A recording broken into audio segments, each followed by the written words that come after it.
अगं बाई, हे तर आपल्याकडील औचित येणाऱ्या वळवाच्या पावसानंतर अवतरणाऱ्या वसंत वैभवाचेच वर्णन वाटते आहे. रमाबाई, आम्हास किती आनंद झाला आहे हे आमचे आम्हासच ठाऊक. भाषेबरोबरच अर्थाची गोडीही उमगू लागली आहे तुम्हास. भाषा निराळी असली तरीही निसर्गाकडे पाहणारे मानवी मन सारीकडे सारखेच असते हे उमगू लागले आहे. तुम्हास इंग्रजी शिकवण्याचा आमचा निर्णय फलद्रूप होऊ लागला आहे.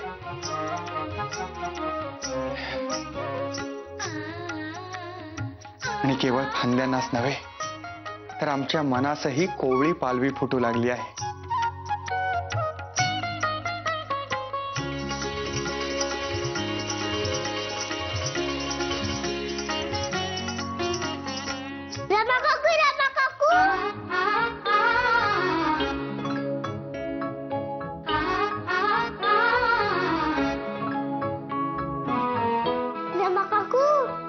पांडू काकांना काही सुद्धा येत नाही. काही म्हणजे काहीच येत नाही. साधी गोष्ट सुद्धा सांगता येत नाही. तू सांगशील गोष्ट?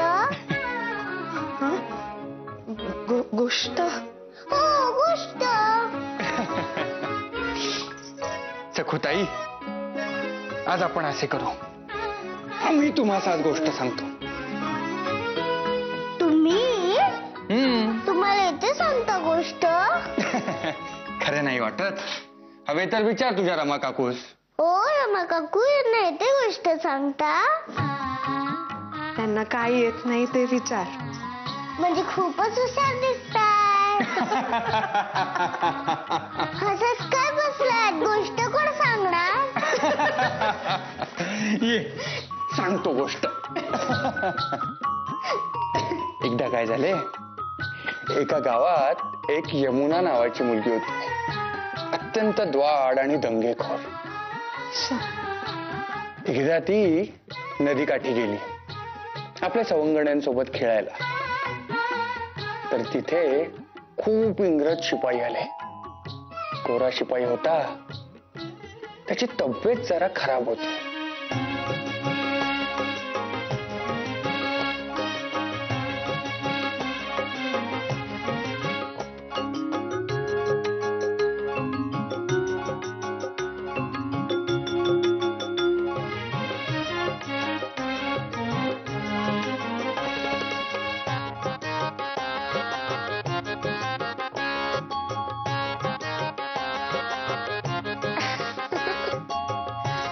काय झाले रमाबाई?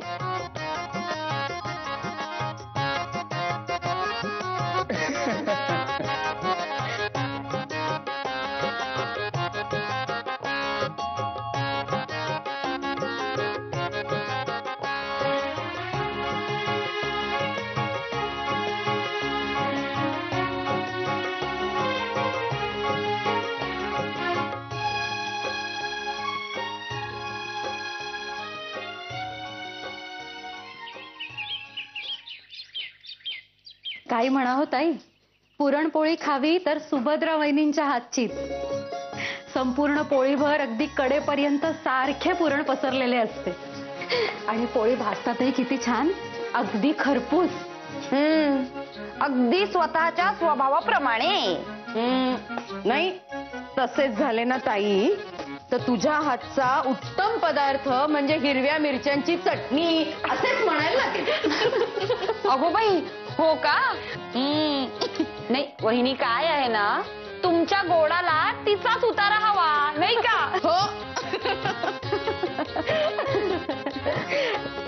अगो बाई, बोलत काय बसले मी? दुर्गे, अगो लोणी कडवायचे राहिले. पुरणपोळीला ताजे तूप हवे हो. झाले सुद्धा, पहाटे उठून कढवले देखील मी. अगो बाई, खरेच? मग ठीक आहे. ताई, आज सारखे वाटते हो. माधव हवा होता आज. यावेळी सुट्टीत अगदी घाईघाईत झाली. बिचाऱ्याला निवांतपणे खायला प्यायलाही घालता आले नाही आपल्याला. याची काळजी तू करू नकोस माई.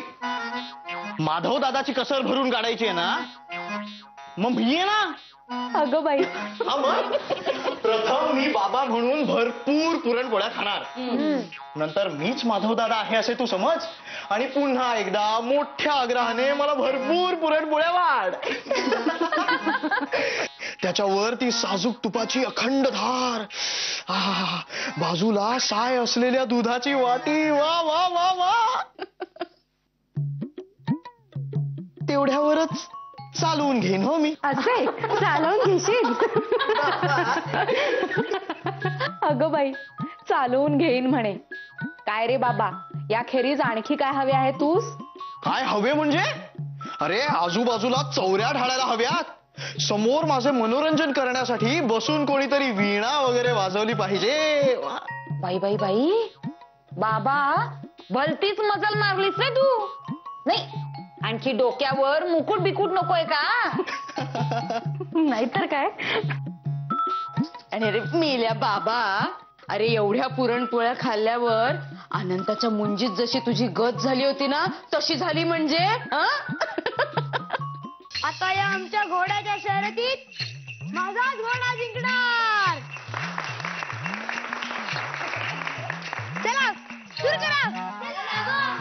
थांबा थांबा थांबा, मी आलोच. तुला किती वेळा सांगत होते जास्त पुरणपोळ्या खाऊ नकोस. मी जातो. बरं वाटलं, काय मोकळं वाटलं. पण खेळायला सुरू करूया. चला चला चला. परत आमचाच घोडा जिंकणार आहे.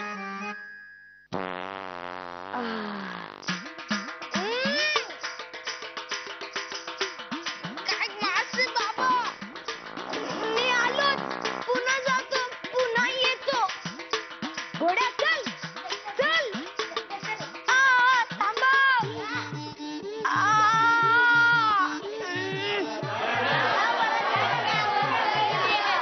जातो जातो. धावा धाव, पळा पळ. काय कोण आहे तिकडे? जी महाराज. नारोबा, या साऱ्या बायकांना उन्हात उभे राहण्याची शिक्षा द्या.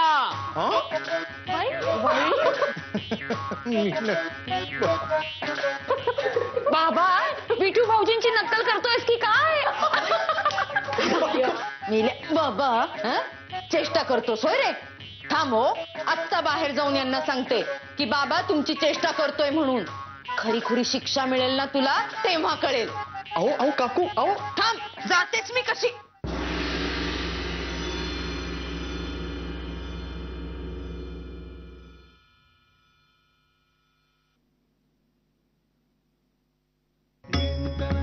बायको आहेस तू माझी.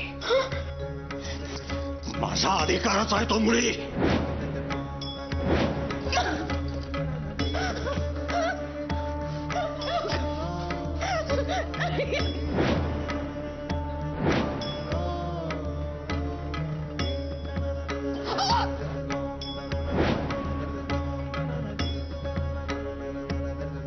बहिणी,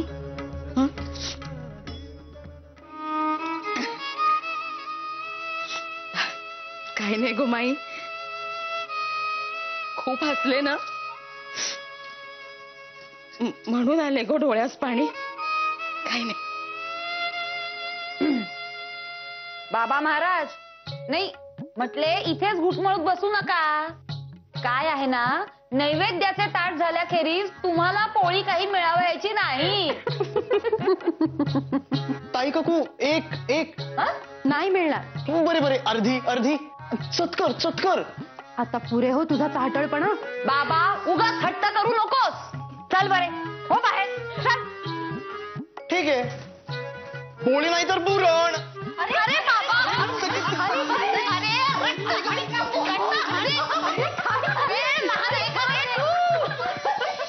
या रमावहिनी कुठं?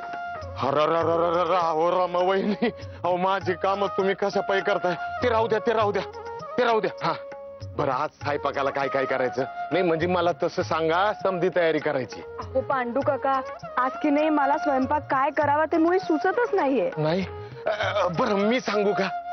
काय आज तुम्ही पुरणाच्या पोळ्या करा. काय इकडं धुळ्याला बदली झाल्यापासून तुम्ही गोडा धोडाचं काही केलंच नाही. आणि पुरणाच्या पोळ्या धाकल्या मालकांना लई आवडतात बघा.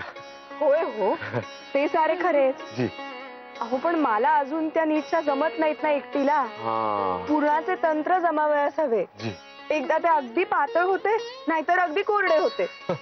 नाश्त्यात असताना कशा कमलाबाई होत्या सोबतीत, त्यामुळे पुरण नेहमी त्याच करीत असत. नंतरच्या पोळ्या करावयास जमतात मला. आज आज दुसरेच काहीतरी करू. काय बरे करावे? वहिनी काहीही चालेल. हा पांडू दादा म्हणजे ना, आता काय झालं? याला स्वतःला पुरणपोळ्या फार आवडतात, म्हणून तो तेच करायला सांगतोय. नाही अगदी बरोबर ओळखलं तुम्ही आबा मालक. पण काय माहिती का, आपल्या घरातला समजानच पुरणाच्या पोळ्या आवडतात. पहिले म्हणजे दाखले मालक आणि त्याच्या खालोखाल बाबा मालक. तुम्हाला आठवतंय ना त्या सुभद्रा काकूंचा तो नातू अनंता, त्याच्या मुंजीमध्ये तिकडं पुरणपोळ्या हाणल्या, इकडे यांची पळापळ सुरू. अरे वहिनी, अहो सांगायचंच विसरलो. काय? दादाने बोलावले आहे. अगो बाई, पांडू काका. नाही नाही नाही, मी बघतो. तुम्ही जा मी बघतो. हा पुरणाच्या पोळ्याचं तुम्ही ना. बोलाविलेत आपण? होय. आज पांडूकडून आपण दक्षिणा प्राईज कमिटीची जी पुस्तके आणली आहेत पुण्याहून येताना, ती ट्रंकेतून काढून घ्या. आजपासून वाचावयास सुरुवात करूयात. अभिप्रायासाठी खोळंबा झाला असेल. बरे.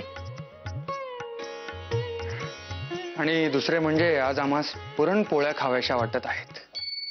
आमची काही मित्रमंडळीही येणार आहे जेवावयास. अगो बाई, पुरणपोळ्या? जमेल ना? हो जमेल ना. साधारण किती मंडळी यायचे? 10-12 तरी असतील. हवे तर पांडू सांगून गावात कोणी बाई मिळते आहे का मदतीस ते पहा. जमेल ना? हो जमेल ना. पण ही कोण बरे मित्रमंडळी? नाही म्हणजे कधी ऐकलेले नाही त्यांच्याबद्दल. त्यांच्या बायकाही यायच्या आहेत का? नाही तसे नक्की नाही, पण त्या येतीलच असे धरून चाला आणि त्याप्रमाणेच तयारीला लागा.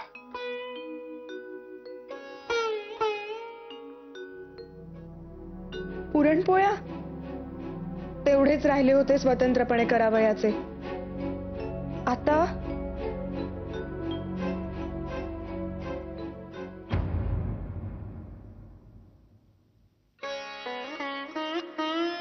बाळंभटजी, दूध आणले होते. हो या की.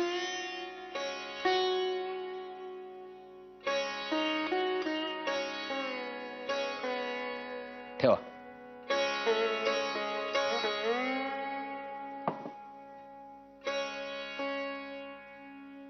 काही सांगावायचं आहे का? हो. बसा नाही नको. बसा.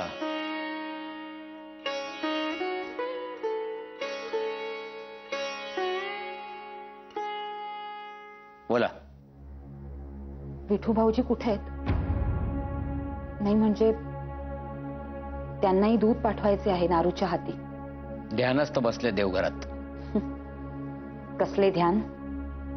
बगध्यानच म्हणावायचे ते. माझ्या अगदी मनातले बोललात.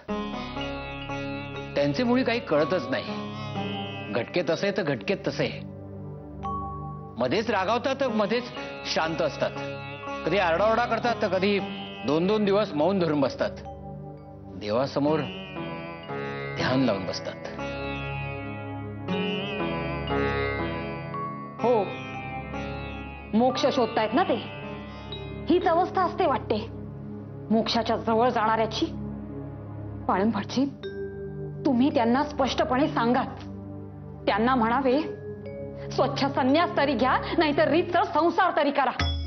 ही अशी अर्धवट उसवलेली घोंगडी अंगावर घेतली की त्यात पायही अडकतोच.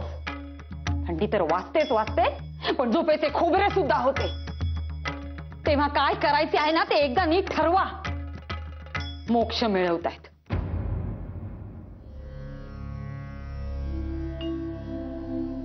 बाळंभटजी, रागवू नका, पण बरे झाले तुम्ही ब्रह्मचारी राहिलात. एक बाई कपाळ मोक्षापासून वाचली.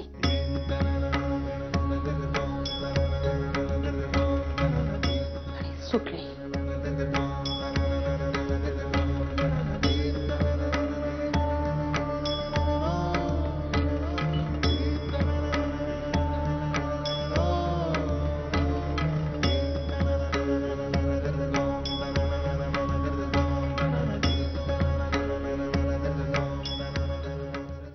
चला इथलं काम झालंय, आता आतलं बघूयात.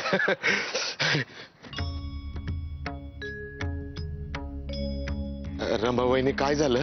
नाही म्हणजे चेहरा एकदम उतरल्यावानी झालाय हो. मोठीच पंचायत किंवा झाली पांडू काका. काय झालं आता?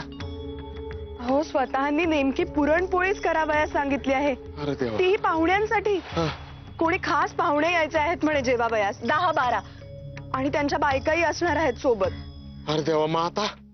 माझे तर अगदी अवसानच गळाले आहे. खरं? अहो, स्वतःपुरती असती आणि चुकली जरी असती तरी त्यांनी गोड मानून घेतली असती. खरं. पण आता पाहुणे जेवावयास येणार म्हणजे त्यात नवीन गाव, सनातनी मंडळी असतील तर सारे काही कसं सागर संगीत हवे. रानड्यांच्या अब्रू जाता कामा नये. मला बी काहीतरी विचार करू द्या. ए राग्या, इकडे इकडे इकडे. काय रे? नाही म्हणजे आजच्या दिवशी स्वयंपाकाला एखादी बाई मिळेल का रे? नाही भाऊ, इकडे कोणी नाही. तवा तवा याचा नन्नाचाच पाड आहे. कर्म माझे. अहो, बाकीचे सारे जमेल मला, जी. पण या पुरणपोळीचे मी करू तरी काय? मी बी काय करू का? वाईस तुम्ही इथंच थांबा, मी आता येतो. अहो पांडू काका, अहो कुठे चालला आहात?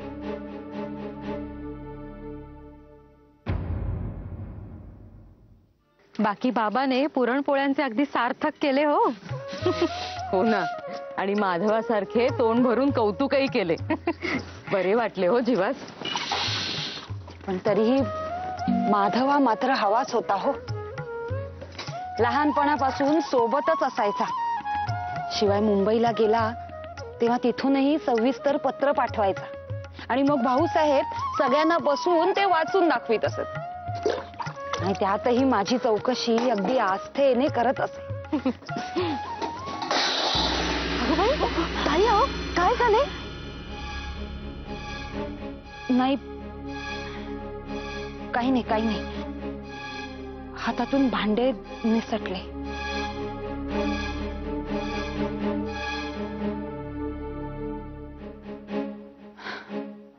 तरी माई, आज मात्र माधवाची खूप आठवण येते हो. माधवा असला की कसे मनाला अगदी शीतळ वाटते. मनाला मोठा आधार असतो. पण तो नसला की उगाच मनाला कसली तरी भीती वाटत राहते. आई ग, दुसरे काय? आई ग.